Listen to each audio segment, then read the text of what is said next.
We are beginning this leg of the journey on the Palmerfish Hook Road, heading deep into the heart of the Talkeetna Mountains. As you ease onto the gas and start driving up this winding, two-lane mountain road, I want you to prepare yourself. You are about to leave the flat, agricultural expanse of the Matanuska-Susitna Valley entirely behind and enter one of the most dramatic, breathtaking, and historically rich alpine corridors in all of Alaska, the mighty Hatcher Pass. Roll your window down just a crack. Even over the sound of the tires on the asphalt, you might be able to hear the roaring, rushing water just to your left. That is the Little Susitna River, affectionately known by locals simply as the Little Sioux. Do not let the name fool you. There is absolutely nothing little about the power of this water. It is a wild, untamed river that originates high above us from the melting, ancient face of the Mint Glacier. It is carving its way down the mountain, filled with freezing, silt-heavy glacial runoff. In the late summer, this same river, miles downstream, will be absolutely choked with bright silver salmon pushing their way against the powerful current to spawn in the very waters where they were born. Look at the massive, sweeping walls of the valley rising up on both sides of the windshield. Notice the distinct shape of the landscape. It is a massive, wide U-shape, rather than a sharp, steep V. That tells you everything you need to know about how this incredible landscape was formed. This entire valley was not carved by the river flowing next to us, it was bulldozed by solid ice. During the last ice age, a massive glacier, hundreds of feet thick, filled this entire space. It moved like a slow-motion wrecking ball, grinding against the granite, shearing off the sides of the mountains, and leaving this wide, sweeping bowl in its wake. The Talkeetna Mountains themselves are ancient and violently formed. They are composed of a massive block of solid granite, a batholith that cooled deep underground millions of years ago and was eventually pushed up into the sky by unimaginable tectonic forces.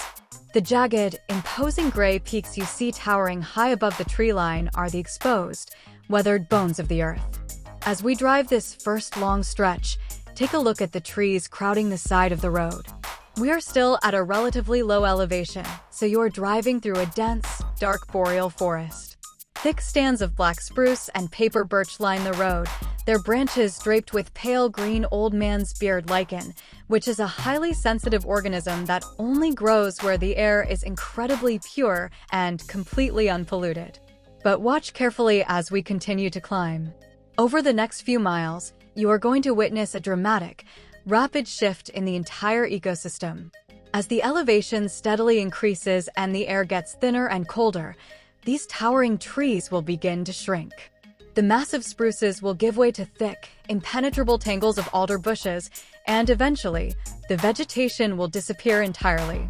You are watching geography dictate biology in real time. Long before there was a paved road here, long before the gold miners arrived with their dynamite and heavy machinery, this valley held a very different kind of human history. For thousands of years, this formidable mountain range was the domain of the Dena'ina Athabascan people to the south and the Otna people to the east. Hatcher Pass was a critical, high-altitude trade and hunting corridor.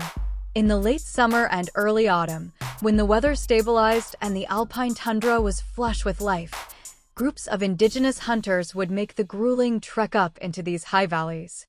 They came seeking the massive herds of caribou that historically migrated through this region, seeking the high, windy ridges to escape the relentless clouds of mosquitoes in the lowlands. They navigated this brutal landscape with a profound, ancestral brilliance, moving silently through a territory that demands absolute respect. We are approaching a major landmark on this route.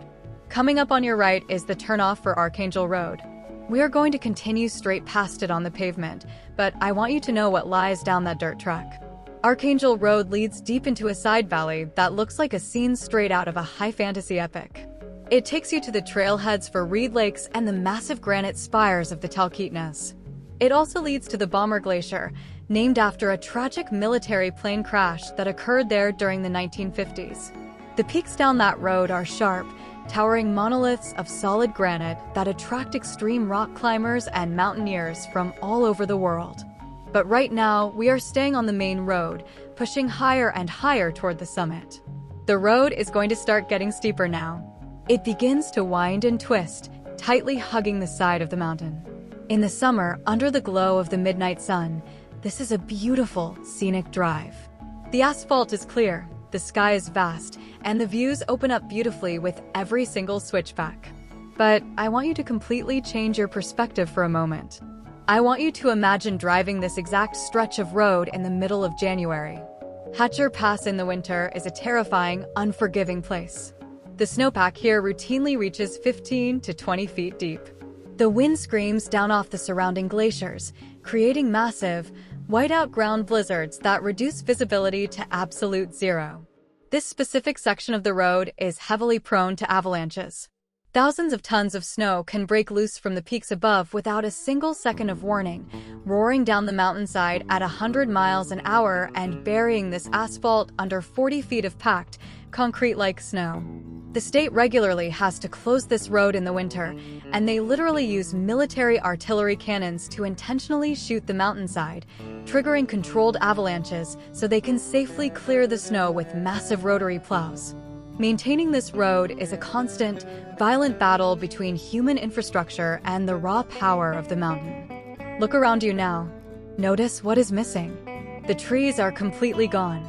We have officially crossed above the tree line. The dark boreal forest has been completely replaced by the sweeping, vibrant green expanse of the alpine tundra. The plants up here survive by staying incredibly low to the ground, anchoring themselves deep into the shallow soil to avoid being ripped away by the ferocious winter winds.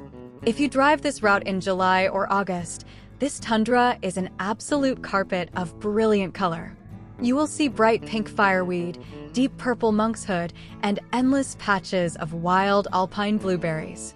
In September, the entire mountain undergoes a miraculous transformation, turning a burning, brilliant shade of crimson and gold as the autumn frost sets in. Keep your eyes scanning the rocky slopes and the massive boulder fields as we climb. This is prime, untouched wildlife territory. If you had the windows rolled down and stopped the car, you might hear a sharp, piercing whistle echoing off the granite. That is the alarm call of the hoary marmot, a massive alpine rodent that suns itself on the rocks and keeps a vigilant watch over the valley. High above us, on the steepest, most precarious, dizzying cliffs, you might see small white dots moving gracefully across the sheer rock faces.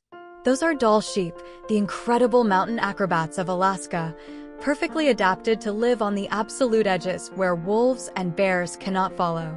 And, of course, make no mistake about it, you are driving through the heart of bear country. Massive brown bears, also known as grizzlies, use this specific valley as a highway to travel between the interior and the coast. In the late summer, they will sit right on these hillsides, delicately using their massive lips to strip thousands of tiny berries off the bushes.